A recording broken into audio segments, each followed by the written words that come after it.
Marlène et Jean-Claude sommes très heureux de te présenter une émission très spéciale afin de comprendre les faits d'actualité.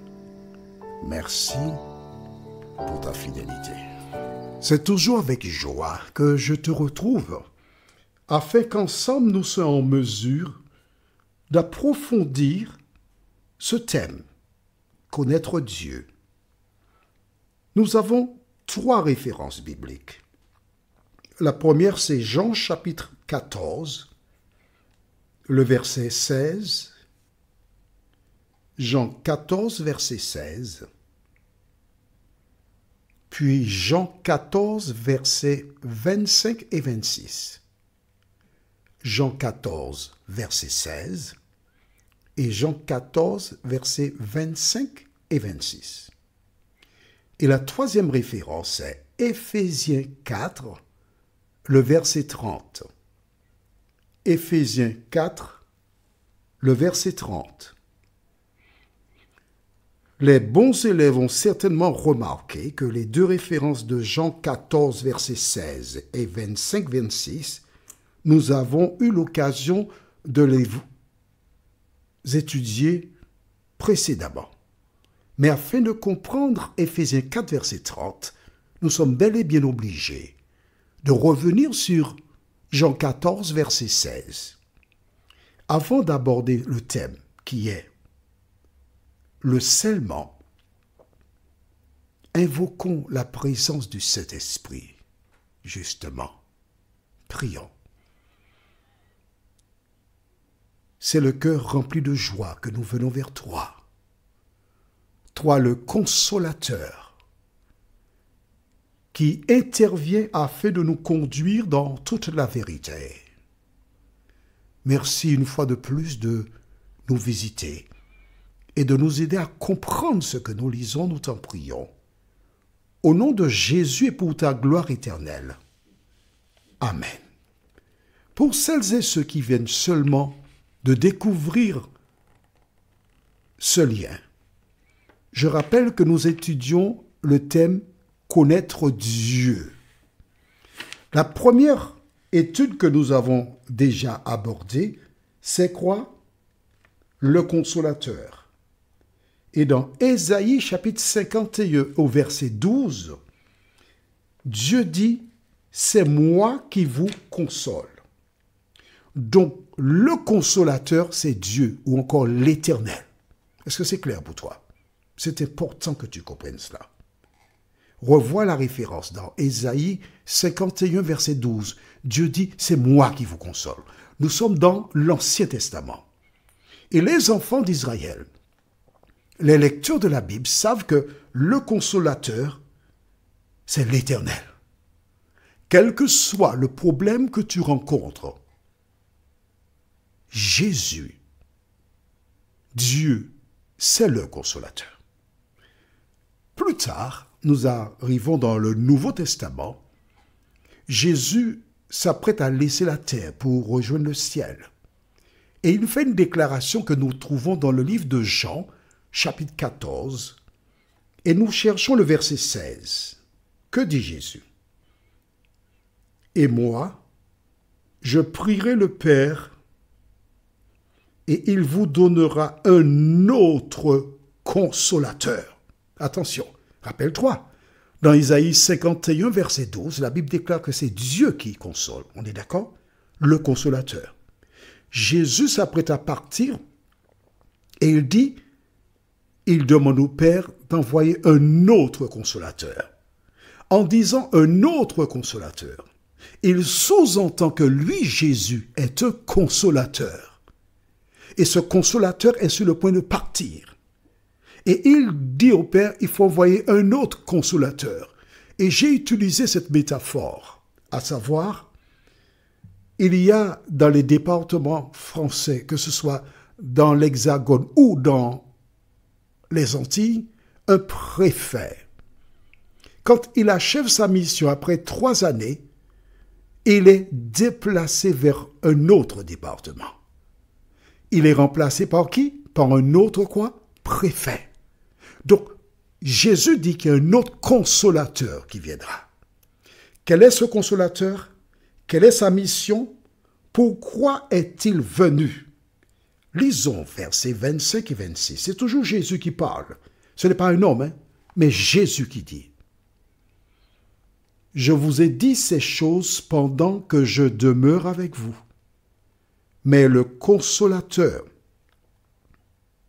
l'Esprit Saint, l'Esprit est écrit avec un E majuscule et un S majuscule. Quand tu écris ton nom, par exemple, la famille Jérôme, un nom de famille Jérôme, le J c'est en majuscule. Ça veut dire que c'est le nom de quelqu'un. Le prénom est aussi en majuscule. Nous sommes d'accord? L'Esprit Saint, que le Père enverra en mon nom. Donc, l'autre consolateur qui a été demandé par Jésus, c'est l'Esprit Saint. Est-ce que c'est clair? Mais c'est ce qui est écrit là. Allons, attends, fais un petit effort. C'est facile à comprendre. Que le Père enverra en mon nom, vous enseignera toutes choses et vous rappellera tout ce que je vous ai dit. C'est lui qui fait tout cela. Le Saint-Esprit. Et celles et ceux qui n'acceptent pas le Saint-Esprit comme étant le consolateur ou encore Dieu ont une difficulté, puisque c'est lui qui mène cette mission. Et il existe une autre mission encore bien plus importante que mène le Saint-Esprit, et nous trouvons celle-ci dans le livre d'Éphésiens chapitre 4. Éphésiens chapitre 4. J'entends que tu aies trouvé, et je présume que tu as déjà, puisque tu avais la référence dès le début de la causerie. Éphésiens chapitre 4. Et nous découvrirons un autre élément important que fait le Saint-Esprit. Nous regardons seulement le premier mot. N'attristez pas. Qu'est-ce que ça veut dire, attrister? Dis-moi. On imagine que Charles aime Mylène. Mais Charles n'aime pas que Mylène porte des mini-jupes. On est d'accord? Bien. Que doit faire Mylène? Si Mylène aime Charles et elle désire conserver son foyer, que fait-elle? Ou son fiancé? Elle ne met pas de jupes courtes. Si elle met la jupe courte, qu'arrivera-t-il? Eh bien, il sera triste. Donc, quand on parle n'attristez pas, il s'agit d'un être qui a des sentiments et qui peut être attristé. Et pourquoi il ne faut pas l'attrister? Lisons la suite. Donc tu vois bien que c'est un être qui est indépendant, qui a des réactions en fonction des actes que nous posons. La suite déclare quoi? N'attristez pas le Saint-Esprit. Pas un esprit, mais le Saint-Esprit de Dieu, par lequel vous avez été scellés pour le jour de la rédemption. Qu'est-ce que cela veut dire? Quand tu as un courrier, tu désires l'expédier quelque part. Il faut mettre un thème sur l'enveloppe, glisser dans la boîte aux lettres, le facteur récupère, cela va à la centrale, au bureau de poste, et on doit mettre un sceau sur le thème et une partie de l'enveloppe. Et à partir du moment que ça a été fait, l'enveloppe part et arrive à destination. Toi et moi, nous sommes des lettres ouvertes de l'Éternel. Et c'est seulement le Saint-Esprit qui scelle les gens pour qu'ils arrivent sains et saufs de l'autre côté de la barrière. Et nous verrons cela lors de la prochaine causerie. Mais la question est la suivante. Pourquoi des gens rejettent-ils le Saint-Esprit? Tout simplement parce que le diable connaît l'importance du Saint-Esprit. Il fait tout pour que les gens mettent de côté le Saint-Esprit. Pourtant,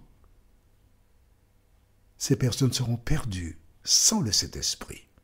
Prions, notre Seigneur et notre Dieu. Merci pour la parole. Merci pour la vérité. Merci de nous aider à ne pas nous laisser tromper par l'ennemi, mais à vivre pour toi jour après jour.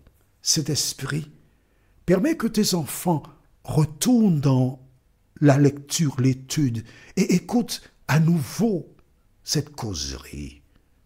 Fais du bien à celles et ceux qui te recherchent de tout leur cœur, nous t'en prions, au nom de Jésus et pour ta gloire éternelle. Amen. Que l'Éternel continue de te bénir et il me tarde de te retrouver. Nous sommes parvenus au terme de notre réflexion. Si d'aventure tu as une question, il te suffit d'envoyer un message par le biais de WhatsApp au numéro suivant, plus 596 696 88 93 93. Et alors Jean-Claude, moi, je me ferai un réel plaisir de répondre à ta question.